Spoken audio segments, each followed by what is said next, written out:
Good evening, everyone, and welcome once more to the study. I'm your host, Nerd for Words. I hope you guys are doing well this evening.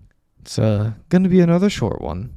Unfortunately, it's been a bit of a busy week, both in and out of work, and so I haven't had a whole lot of time to, prepare the bigger projects I would like to do, though those are hopefully on the way.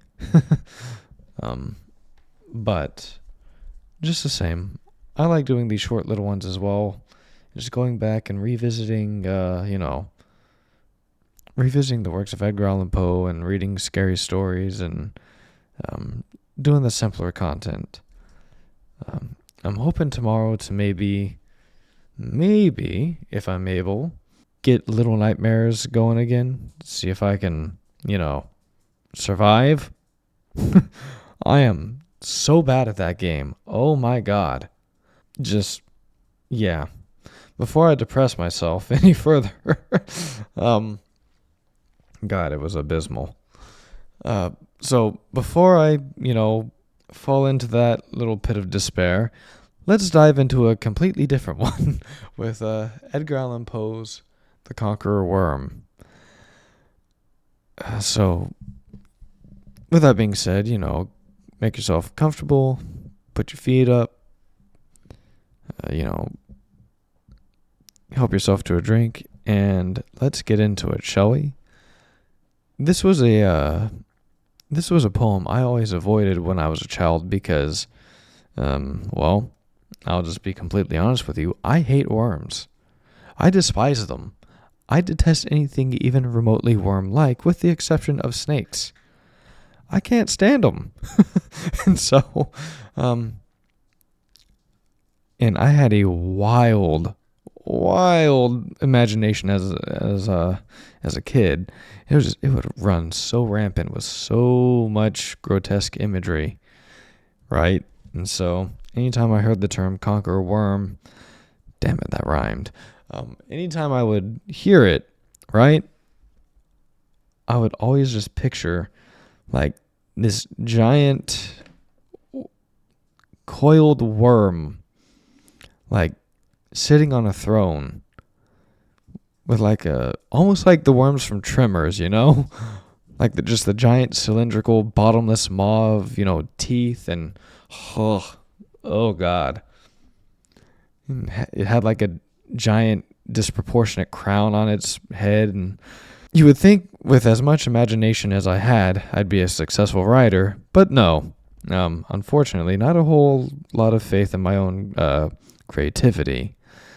So instead, my imagination just works to my detriment. So with that being said, let's get into The Conqueror Worm. As soon as I can purge these images from my mind. The Conqueror Worm by Edgar Allan Poe. Lo, 'tis a gallant night, within the lonesome latter years, an angel throng bewinged, bedight, in veils and drowned in tears, sit in a theatre to see a play of hopes and fears, while the orchestra breathes fitfully the music of the spheres. Mimes in the form of God on high mutter and mumble low, and hither and thither fly. Mere puppets they, who come and go at bidding of vast formless things that shift the scenery to and fro, flapping from out their condor wings, invisible woe. That motley drama, oh be sure, it shall not be forgot, with its phantom chase forevermore by a crowd that sees it not, through a circle that ever returneth into the self-same spot, in much of madness and more of sin, and horror the soul of the plot. But see, amid the mimic rout, a crawling shape intrude, a blood-red thing that writhes from out the scenic solitude. It writhes, with mortal pangs the mimes become its food, and seraph sob at vermin fangs in human gore imbued.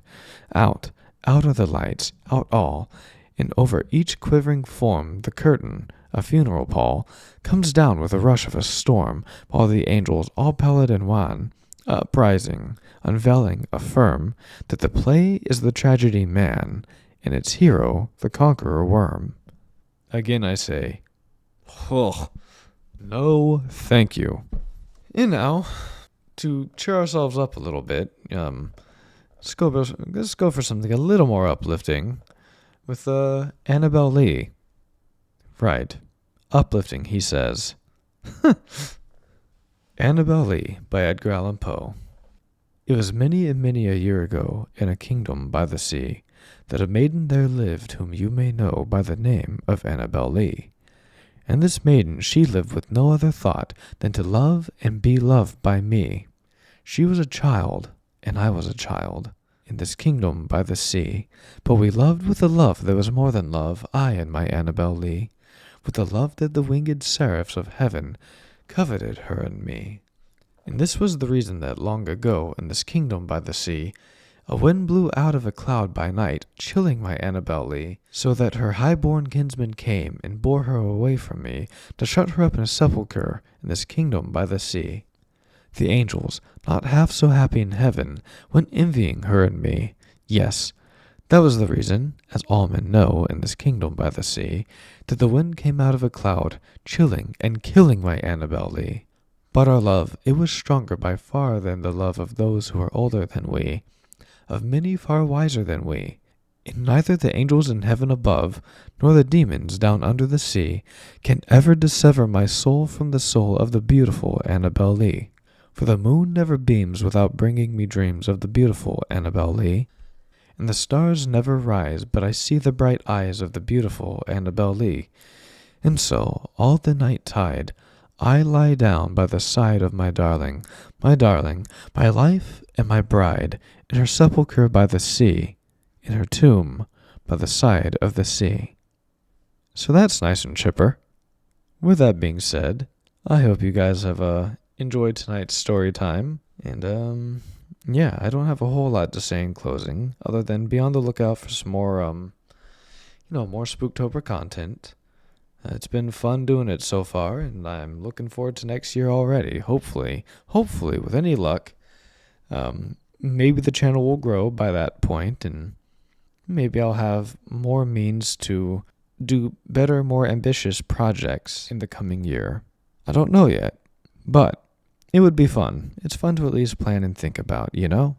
With that being said, I've been your host, Nerd for Words, and thank you once more for joining me in this study. Have a great night, everyone. And I'll see you next time. Stay nerdy, my friends.